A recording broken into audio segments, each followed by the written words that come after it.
Bom dia, Paulo. Bom dia, senhor Sepúlveda. Bom dia a toda a nossa audiência. É um prazer estar aqui com vocês de novo. Pessoal, hoje eu quero trazer dois tópicos um pouquinho mais rápidos, tá? A gente não teve muito desenvolvimento na agenda internacional dessa semana, apesar da gente ter algumas questões bem agitadas em alguns países, né? Brasil foi um deles, mas acho que aí é um ponto que não cabe tanto a gente comentar aqui nesse momento.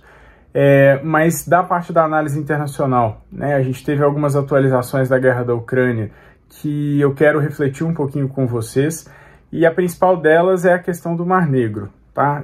A gente já tinha falado anteriormente que a Rússia estava considerando a zona inteira do Mar Negro como uma zona de guerra, por causa, inclusive, de investidas que a gente estava tendo da Ucrânia, mas principalmente por conta da rede de abastecimento e suprimento que a Ucrânia a qual a Ucrânia estava tendo acesso pelo Mar Negro.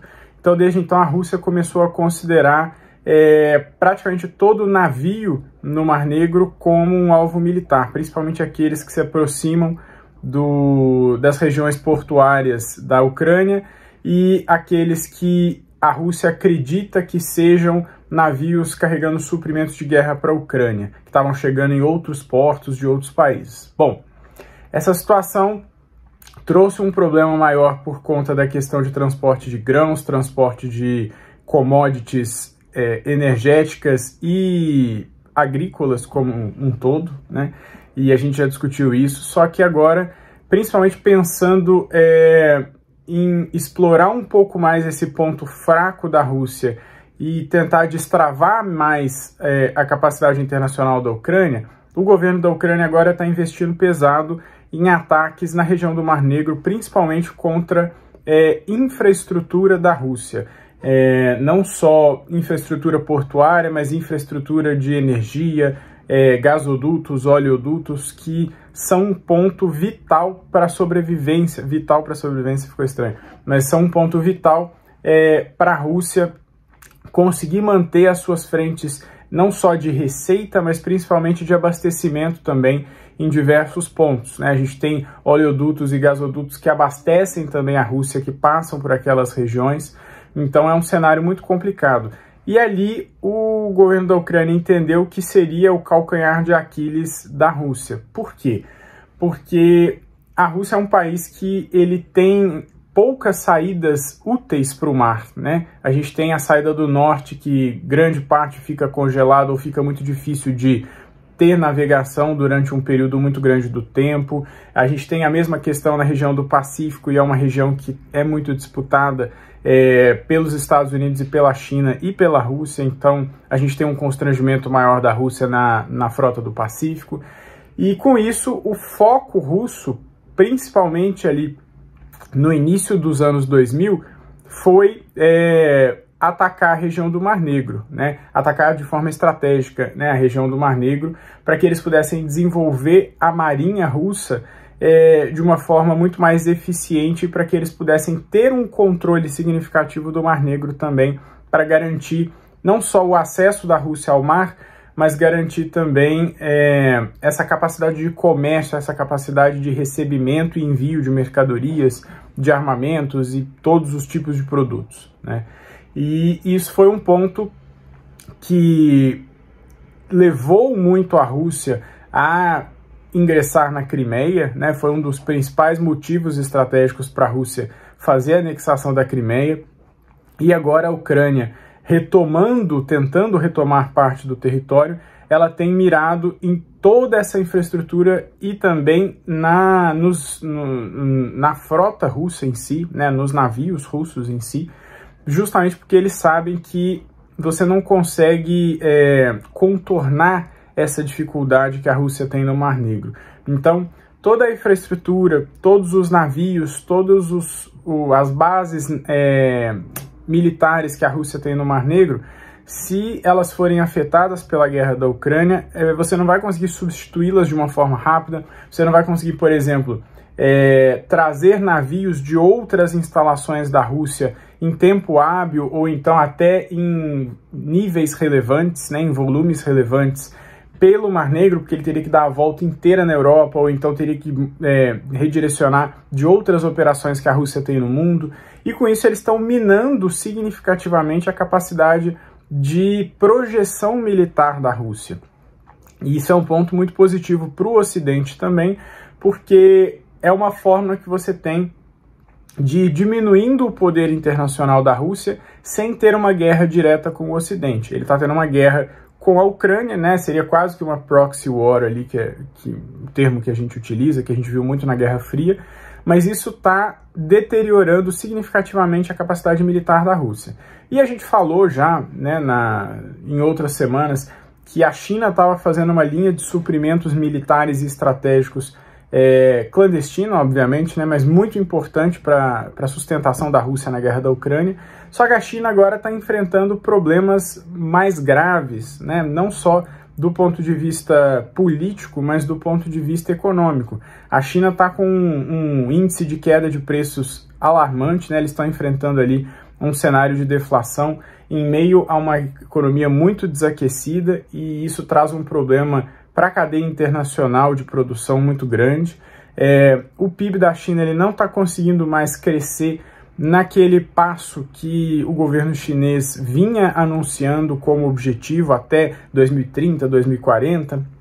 Então, isso está sendo um desafio significativo que deve piorar ao longo dos próximos meses na China e deve exigir, né, a colocação de um novo programa do governo, um programa de incentivo ou um novo programa de desenvolvimento específico para algum setor da China, justamente para que eles possam superar, né, essa dificuldade econômica. E isso, obviamente, não vai cortar essa linha de abastecimento que a China tem feito para a Rússia, mas vai dificultar e vai encarecer, né, esse suporte que a China tem dado para a Rússia. Então a tendência é que a gente tenha uma situação mais problemática ainda para a Rússia, e à medida que a Ucrânia utiliza, né, muitos ataques para essas bases navais da Rússia no Mar Negro, ela não tem um trade-off muito prejudicial. Por quê? Porque eles estão utilizando majoritariamente drones, né, nesses ataques navais, nessas operações em que eles interceptam navios russos no alto mar, né, ou então em alguma região portuária.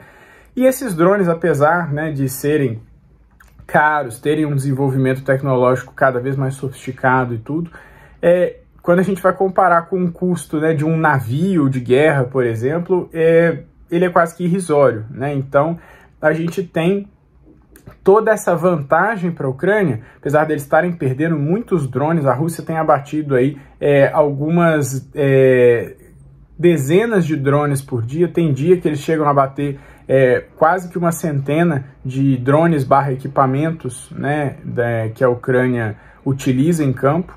E isso, lógico que representa um custo muito grande, né? É um desafio porque o sistema antiaéreo da Rússia, principalmente, ele é muito sofisticado ainda para a capacidade que a Ucrânia tem. Só que, de um outro ponto de vista, a Ucrânia está gastando muito menos do que a Rússia nesses tipos de ataque, nessas missões, e ela está gerando um custo altíssimo para a Rússia, não só em termos econômicos em si, mas em termos estratégicos, né? Porque ela está minando a capacidade da Rússia no Mar Negro, que é um dos grandes baluartes que a gente tem ali da Rússia, do poder militar russo hoje, né? Que a força do Mar Negro ela é a que transmite poder para toda a região do Oriente Médio, ela é a que projeta poder no leste europeu também, apesar da gente ter fronteira russa, né? Essa parte naval e aérea também que a gente tem ali no Mar Negro, porque a gente tem bases aéreas no Mar Negro também, ela traz uma projeção de poder sem igual para a Rússia, né? Então, a Ucrânia, cada vez mais que ela vai minando esses equipamentos, essas infraestruturas que a Rússia tem, ela está trazendo uma dificuldade estratégica que muito provavelmente a Rússia não vai conseguir reimplementar no futuro. Então, por exemplo, um porto que a Ucrânia exploda, né, no Mar Negro, é muito difícil para que a Rússia recupere esse porto, principalmente em meio a um contexto de guerra, e você tira uma opção, né, estratégica da Rússia, porque você não tem, apesar deles tentarem construir ao longo dos últimos anos diversos pontos de infraestrutura no Mar Negro, você não tem como simplesmente deslocar toda a logística de um porto, por exemplo, ainda que ele seja mercante ou que ele seja militar, para outra instalação. Não é tão simples assim.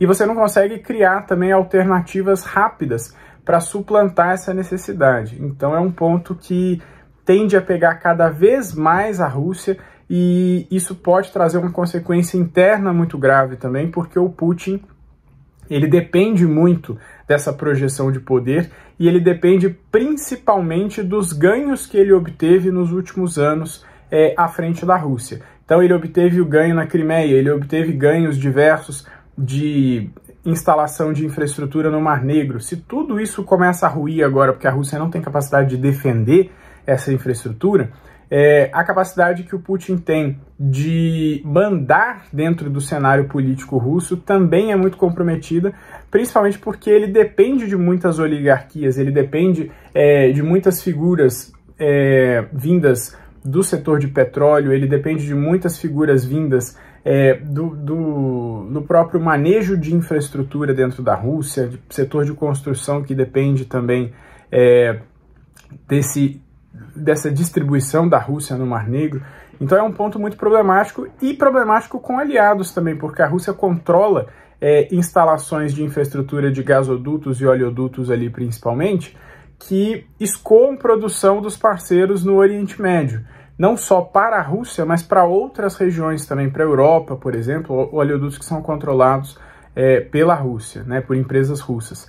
Então isso traz uma reação em cadeia muito drástica para a Rússia, e em termos políticos e econômicos isso deve enfraquecer bastante se a Rússia não conseguir colocar um fim nessa situação, tá?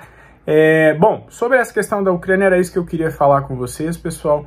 Já me estendi um pouquinho aqui, inclusive. Se vocês quiserem comentar mais alguma coisa sobre esse ponto, fiquem à vontade, tá? Paulo, o senhor Sepúlveda, se a audiência tiver alguma dúvida também mandem aqui pra gente.